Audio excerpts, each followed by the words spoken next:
치료, 이제 앞으로 좋은 치료제가 나오겠지만, 이제 좋은 치료제에 나와서 완치되기 전까지는 약물에 의한 여러 가지 합병증이 발생할 수 있습니다. 그래서 이제 저는 그 합병증을 막을 수 있는 여러 가지 방법에 대해서 말씀드리겠습니다. 그 염증성 장주라는 합병증은 이제 크게 자연경과와 같이 이제 염증성 장주를 앓으면서 생기는 자연경과, 병과 관련된 합병증이 있고, 그 외에 이제 장관 합병증이 있습니다. 장을 치료하다 보면 장내에 생긴 합병증이 있고, 전신 합병증이 있죠. 이제 장내에 생긴 합병증은 이게 아무래도 염증이다 보니까 염증이 좋아졌다 나빠졌다 하면서 반복되면 이제 협착 같은 게 있어요. 협착이 이제 장이 좁아지는 거죠. 좁아지는 거. 또 이제 다른 길이 나는 거. 이게 이제 복강속으로 생겨서 농양 같은 게 생기기도 하고, 그러면서 이제 복강내로 터져서 오는 천공 같은 것도 생길 수가 있고, 궤양성 대장염 같은 경우는 이제 염증이 심하면 염증이 이제 건조하게 장이 늘어납니다. 확 넓어지는, 한 6cm 이상 넓어지는 걸 이제 독성 거대결장 그렇게 얘기하고, 오래돼 한 10년 이상 앓게 되면 이제 대장암이 발생할 수가 있습니다. 그리고 이제 전신합병증 중에서는 이제 염증의 간접적인 합병증이죠. 간접적인 합병증으로 빈혈, 뭐 관절염, 안과합병증, 골다공증, 그다음에 이제 먹는 약제와 관련된 합병증이 있을 것 같죠. 이제 면역제제나 이제 방금 이제 천재 교수님 여러 번 말씀한 항TNF제 같은 걸 쓰다 보면 이제 기회 감염이 생길 수가 있습니다. 면역 조절제 같은 게 이제 주로 바이러스 감염이 잘 생기고, 항TNF를 쓰다 보면 이제 결핵 같은 합병증이 잘 생기게 되죠. 이제 여러 가지 합병증 중에서 과연 예방이 가능한 게 뭘까? 제일 중요한 이제 병이 치료돼서 완치가 되면 장관 합병증이 예방이 될 것 같고, 그 다음에 이제 골다공증이 예방이 가능합니다. 골다공증. 그 다음에 이제 기회감염증 중에 여러 가지는 예방접종을 잘하면 예방이 가능합니다. 그래서 오늘 제가 포커스 두고 말씀드린 이제 장관합병증하고, 그 다음에 골다공증, 기회감염증 예방을 위한 백신, 예방접종, 이런 쪽에 포커스를 맞춰서 강의하도록 하겠습니다. 이 궤양성 대장염은 이제 대부분 여기다 한 5년 이상 되셨으니까 대부분 좋아졌다 나빠졌다 그런 경과를 잘 지내신 분은 계속 이제 무증상으로 한 4분의 1 정도는 치료 잘하면 무증상으로 잘 지내십니다. 아니 어떤 분은 이제 열심히 약을 먹고 그럼에도 불구하고 계속 증세가 지속되는 분도 있고, 절반 이상의 분들은 아마 좋아졌다가 또 다음 외래 때 가서 안 좋아졌다고 말씀드려요. 이런 이제 좋아졌다 나빠졌다는 경과를 대부분 이렇게 밟게 됩니다. 운이 좋으면 아래 예상되고 조금 심하시면 이제 계속 증상이 있을 수도 있고, 이런 경과를 밟겠죠.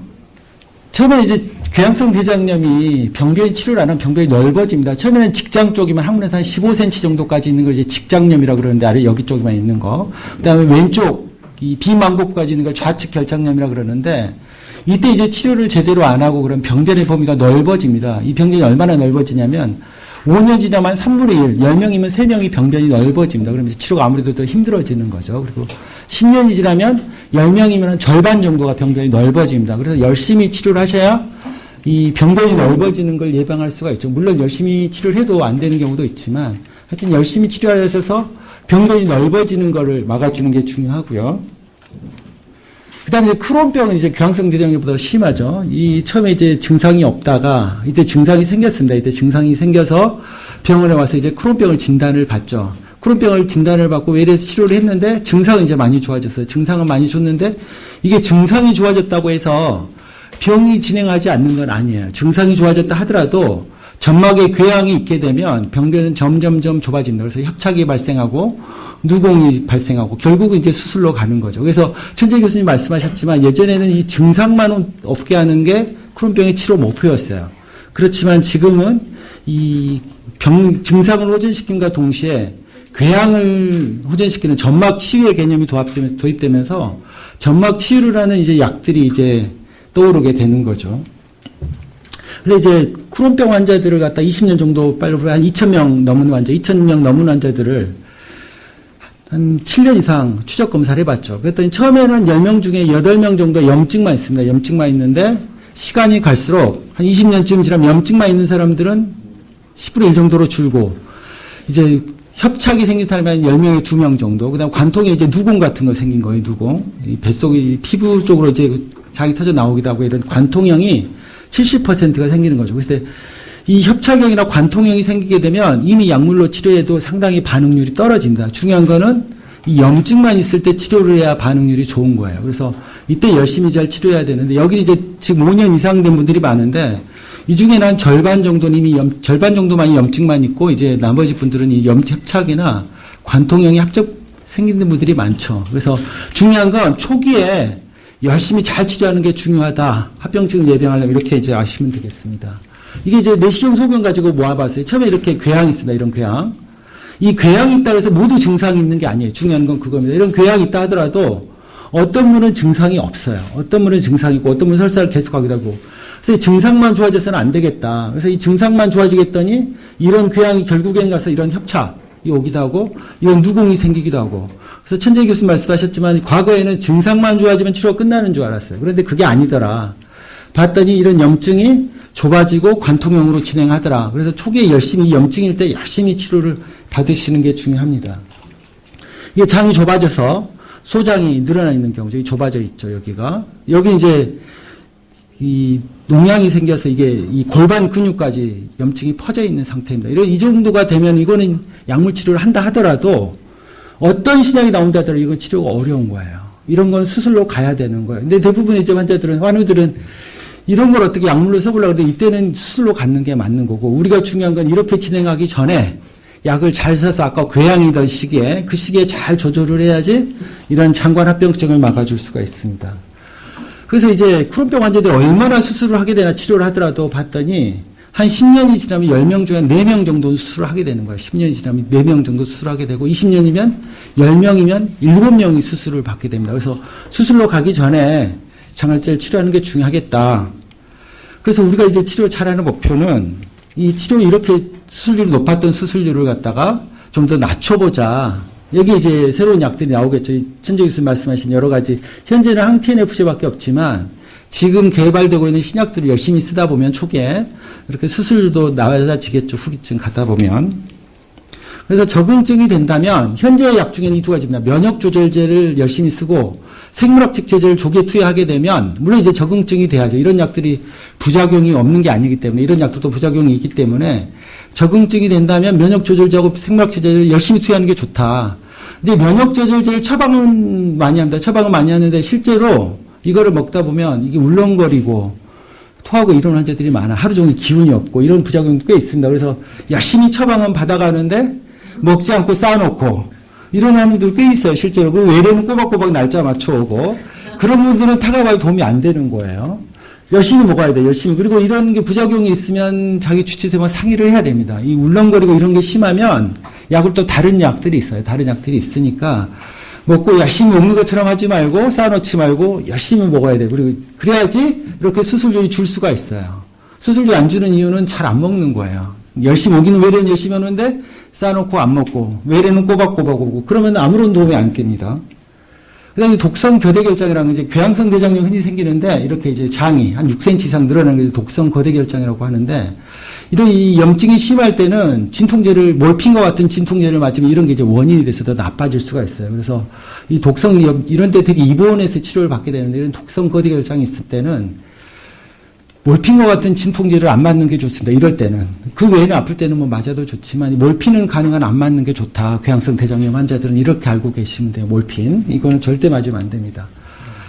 그 다음 이제 대장암이 얼마나 생기느냐. 대장암이 실제로 많이 생기는 것 같지만 별로 안 생겨요. 저한테 다니는 환자분이 크론병 환자가 있는데 그 남자분인데 어느 날 부인하고 계속 손잡고 오더니 어느 날 부인이 안 오시는 거예요. 알고 봤더니 크론병 환우는 잘 지내고 부인이 대장암을 진단을 받아서 수술을 했다 그래요. 그래서 실제로 알고 보면 이 염증성 장질환이 그 대장암이 많이 생기는 병이 아니에요. 10년이 지나면 1000명이 3명 생깁니다. 대장암이. 굉장히 드문 거죠. 그래서 대장암 걱정을 많이 하는데 실제로 그렇게 염려 많고 걱정되는 건 아니다. 그렇기 때문에 이거 이제 대장암이 중요한 건 이제 5-암노살리실레이트라는 제제가 있어요. 펜타사, 아사콜, 살로파크 이런 약들이 있어요. 이 궤양성 대장염에서는 현재까지 이런 약들을 열심히 먹으면 대장암을 절반 정도까지 발생률을 줄여줄 수 있다 이렇게 알려져 있어요. 그래서 궤양성 대장염 환자들은 이 5-암노살리실레이트 그러니까 뭐 펜타사, 아사콜 뭐 그런 거 살로파크 이런 약들을 열심히 잘 드시는 게 좋습니다. 이제 대장암 발생 증례가 되는데 처음에 이렇게 2004년에 궤양성 대장염을 진다고 12년이 됐죠. 그래서 내부 좌측 결장염만 있었고 이때는 이제 나쁜 세포들이 없었어요. 이제 3년이 지나고 이제 귀향성 지압이 한 15년 지났습니다. 15년 지났더니 좌측 결장염이던 게 전대장으로 퍼졌어요. 염증이 심해진 거죠. 좀 더 넓어지고.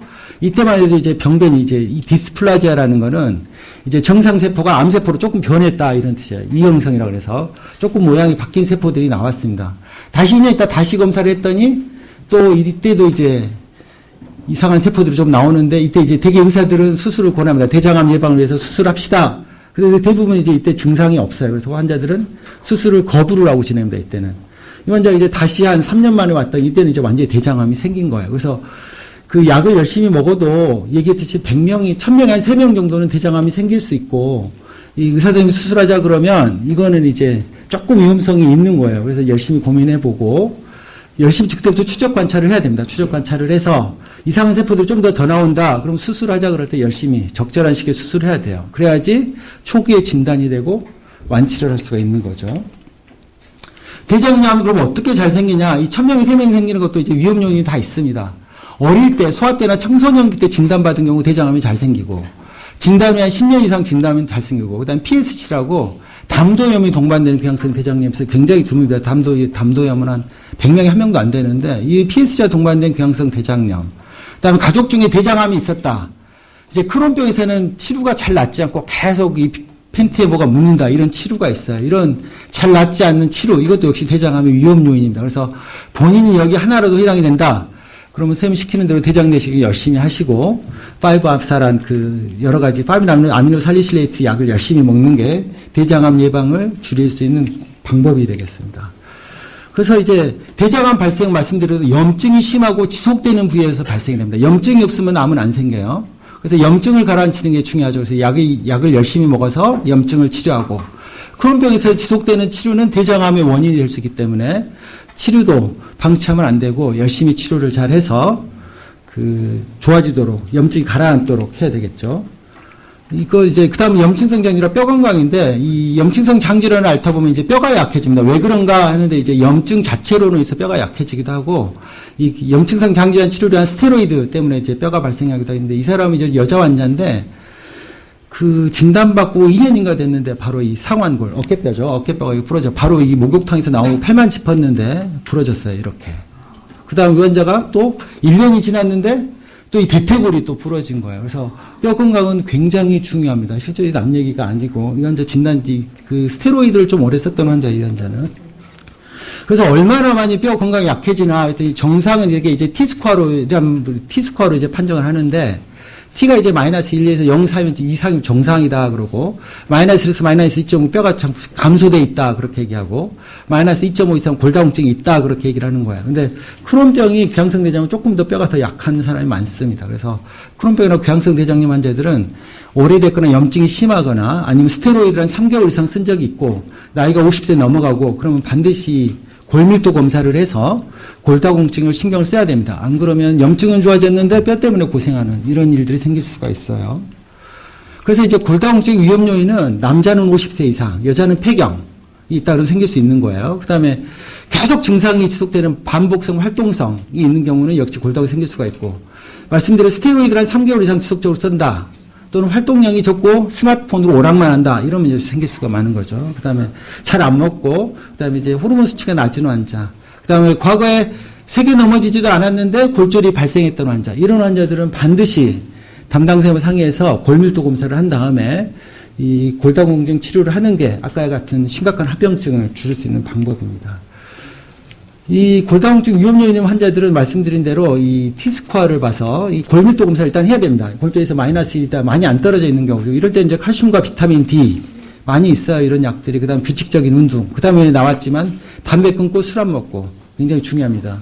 그 다음에 그보다 좀 더 신기한 경우 마이너스 1에서 마이너스 2.5 이것도 이제 칼슘하고 바이타민을 규칙으로 먹고, 그 다음에 운동을 해야 되는데, 조깅하는 것보다는 그 아령과 같은 좀 무거운 걸 드는 게 도움이 되고요. 술, 담배 끊어야 되고, 그 다음에 이런 사람들은 다시 한번 2년 때 다시 한번 검사를 해서, 추적 검사를 해서 더 떨어진다 그러면 이제 치료를 받아야 되는 거고, 스테로이드를 사용한다 그러면 1년 있다 다시 재검을 해야 됩니다. 이제 골다공증이 있는 경우예요. 이런 경우 이제 마이너스 2.5가 넘는 경우죠. 이런 경우는 이제 내분비내과 가서 본격적으로 골다공증 치료를 받으셔야 됩니다. 그 다음에 이제 뼈와 근육을 강하게 하는 운동이 뭐가 있느냐. 근력 운동을 강화해야 대부분 운동하라면 유산소 운동만 하는데 유산소 운동만 해서는 뼈와 근육이 안 강해집니다. 근력 운동을 해야 돼요. 그래서 일주일에 한 3번에서 5번씩. 숨이 약간 찰 정도로 해야 돼요. 숨이 약간 찰 정도로. 그 다음에 15분에서 45분씩 점점 늘려가고, 운동은 이제 계단 오르기 같은 게 근력에 좋아요. 앞쪽 근육을 올리는 거, 계단 오르기. 그 다음에 칼슘과 비타민 D를 같이 하고, 운동은 실내에서 하는 것보다는 실외에서 비타민 D, 햇빛을 쐬는 게 이제 자외선을 쐬는 게 비타민 D 합성이 좋습니다. 비타민 D는 몸에서 생성이 됩니다. 피부에서. 그렇기 때문에 실내 운동보다는 햇빛을 쐬면서 기미가 걱정된다고 뭐 햇빛 안 쐬는 분들 많은데 햇빛 쐬는 게 좋습니다. 비타민 D 생성을 위해서. 그다음 운동하다 힘들면 멈춰야 돼요. 그대로 계속 하면 안 돼요. 뭐 내가 이기나 해보자 뭐 이러면 안 돼. 본인 손해입니다. 운동하다 피로감이나 현기증이 오거나 통증이 오거나 심이 차다 이러면은 중단해야 되는 거예요. 그다음에 이제 기회 감염인데 이제 여기 환우분들 중에 이제 면역 억제나 항TNF 쓰는 환자들이 많은데 이런 분들에서 기회 감염 보통 때는 안 오다가 면역 체계가 떨어지면 생기는 게 이제 기회 감염이에요. 그래서 이제 기회 감염은 이제 스테로이드, 면역 조절, 항TNF 같은 게 생길 수가 있죠. 그리고 이 중에 2가지 이상을 쓰게 되는 경우는 한 13배 이상 위험도가 증가합니다. 그래서 예방접종은 반드시 해야 돼요. 예방접종을. 이제 면역 억제제나 항TNF를 쓰는 분들은 이거는 안 맞아야 됩니다. 볼거리, 홍역, 풍진을 맞으면 안 돼요. 이런 이 생백신을 맞으면 안 됩니다. 생백신을 맞으면 안 되고 그 이외에 독감은 매년 한 번씩 매년 맞아야 되는 거예요. 독감은 어떤 맞으라 그러면 작년에 맞았는데 이런 분들이 있어요. 독감은 매년 맞는 거고 폐렴은 2번 맞으시면 돼요. 폐렴은 2번 맞고 그다음에 A형 간염, B형 간염은 뭐 접종하시는 거고 그다음에 이제 기숙사 같은 데서 단체 생활하거나 아니면 군 생활 같은 거 하게 되면은 이 수막알균이라고 뇌망염 예방 접종이 있습니다. 이걸 반드시 맞는 게 좋습니다. 말씀드린 대로 이 MMR 백신, 또 수두 백신, 대상포진 이거는 생백신이기 때문에 맞으면 안 됩니다. 면역 억제제나 항TNF를 쓰는 환자들은. 그 외 다른 환자들은 맞아야 되겠죠. 이상입니다.